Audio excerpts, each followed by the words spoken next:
Hi everybody, welcome back to my channel, or welcome to my channel if you've never been here before. We have the whole family here, except the cat who's outside. And today we're going to talk about the birth story. So, do you want to kick it off? What happened? Well, from my perspective, I was at work and she started frantically calling me as I do IT, and we were dealing with a network issue and yada yada yada. And at one point I answered, I'm like, sweetheart, I'm super busy. What's going on? She's like, you need to get home now. And I was like, oh, okie dokie. Yeah, so just so you guys know, this is the explanation of the birth story. I do have a labor and delivery vlog, like a video of like the day, and so I'll put that in the description box below so you can see it kind of play out that way. So I had my water break, but it wasn't what you think. It's not like a massive one-off gush of water. Essentially, I was laying down for a nap after he had got back to work from lunch, and I was tired, as you usually are during your third trimester, just whooped all the time.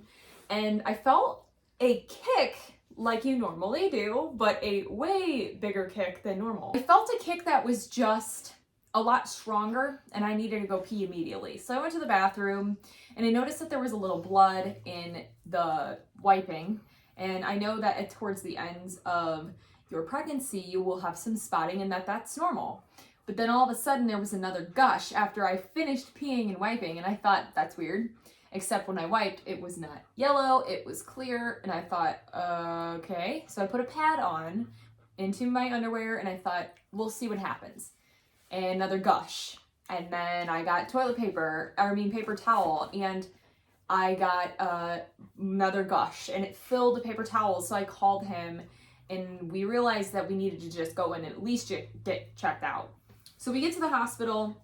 I kept getting little gushes of water, and luckily had our bags all packed, and they said that I was 4 centimeters dilated, and so they admitted me. We actually had to be admitted in a lactation room, which was funny because they were so busy. And from then on, what was your experience like walking in there? How'd you feel? Yeah, they had told us pretty much immediately that we'd gotten there. So I would recommend everybody, when you start getting into the third trimester and right around the 30-week mark, you should have just all your bags packed with everything you need. And so that way you can just be grabbed and ready to go, because that's pretty much what happened. I came home, we just grabbed everything, and we took off. If I had to, and you had to pack all that stuff in that crazy rush. We would have forgot everything. Yeah. Everything.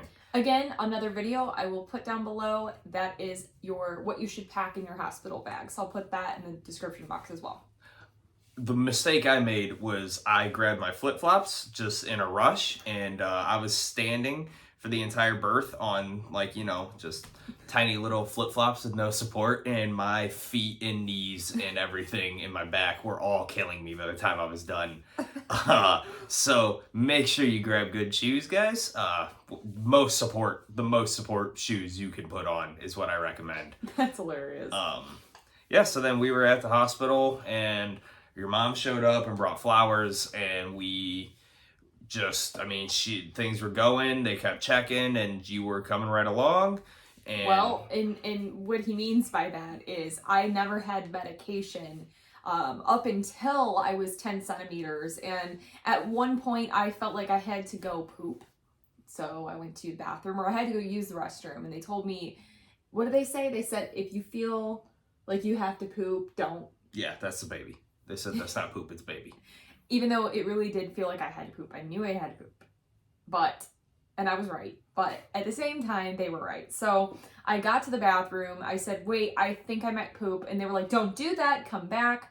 I think I went from 7 centimeters all the way to 10 centimeters between walking to the bathroom, back to the bed. So yeah, it's very true what they say.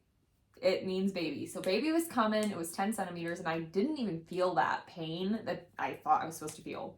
They called me a unicorn in there. And then all of a sudden I was in 10 centimeters for 5.5 hours.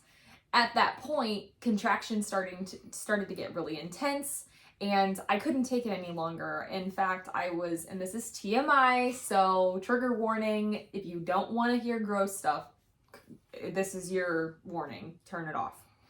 Okay, gave you enough time.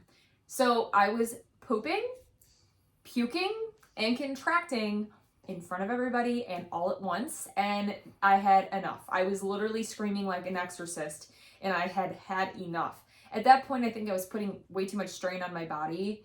And another thing that I didn't know that they don't really talk about is that your body has such intense shakes that you look like you're having a seizure. I don't know how it looked from your perspective, but legit, my whole body was shaking and I couldn't control it. So I highly recommend the epidural, but at the same time, you can get, and I didn't know this, an epidural as long as you are able to sit up straight and be, you know, calm. So I got it at 10 centimeters after I'd been 10 centimeters for a long time. And instantly, I just felt like I could actually do it and I was calm.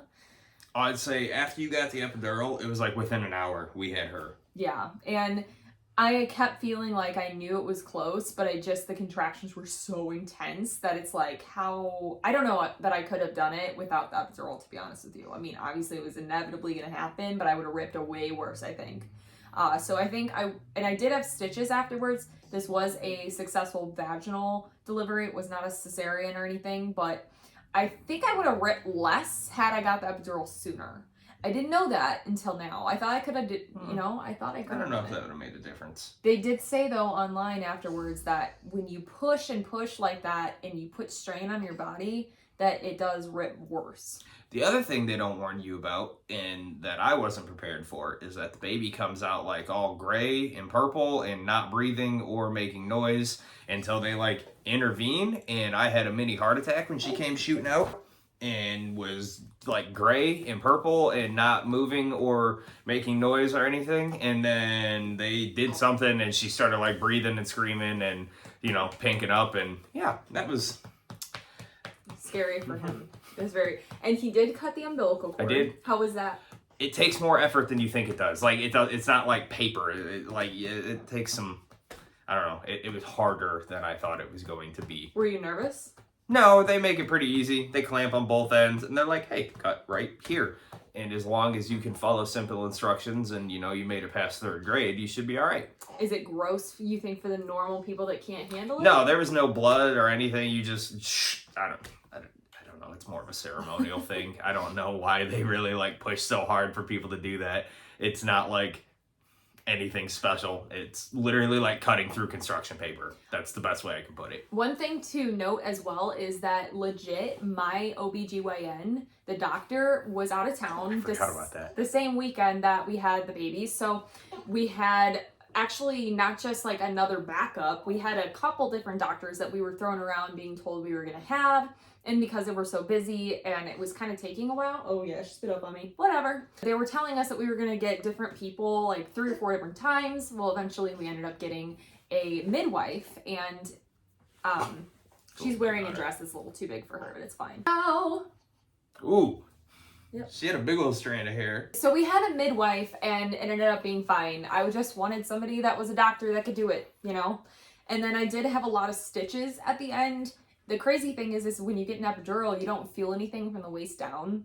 And so I was watching her stitch me up and I couldn't feel it. The little baby that we ended up having. Her name is Willow Woodson. And when she was born, she was 6 pounds and 10 ounces. When you leave the hospital, they lose a little bit of weight. So she was 6 pounds, 4 ounces at the time. And now she is almost 2 months old. Yeah. When you guys are watching this though, she'll be almost 3 be. months old. Yeah. And this is the baby. She got some milk on her face because she just ate. But yeah. So she's a lot tanner than we ever would have expected for her to be. Even tanner than you. When you look at her. Tanner than you. Yeah. I think she gets it from him and definitely from your mom. But I am pale, so I did not expect to have an olive skinned baby. She does have blue eyes. You can definitely see that. Blue eyes. I don't know whose eyes she has. I think me. The nose, I think's me. But she's still pretty little. She was born with a lot of hair and has lost a lot of it up here. Somebody thought it was a good idea to put sunscreen on her head. Trying to scrub that off made her lose a lot of hair. We're not going to point fingers. Yeah. But don't put sunscreen in baby's hair. She has a lot of hair back here and it is dark. I was born with dark hair. I don't think you were. Your mom said you weren't.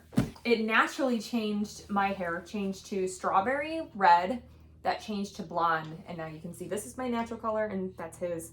It's actually like a dark blonde. I would say my hair is brown. It looks brown, but it's not brown. It is a darker I think blonde. my hair is brown at this point. So we'll see what her hair ends up looking like. We'll give you guys some updates. We just wanted to tell you like our perspective of the birth story, how it went down, show you the baby. She's not very happy right now to be in the film. But we had our first family photo shoot today, so She's probably a little overstimulated. yeah, it's probably time for nap time. So anyways, thank you guys for watching this video. Please subscribe to my channel if you haven't already and click the bell button to be alerted when I post. I upload a new video on my channel every Monday and Thursday mornings at 8 a.m. Central Standard Time. And as always, stay sassy. Bye guys.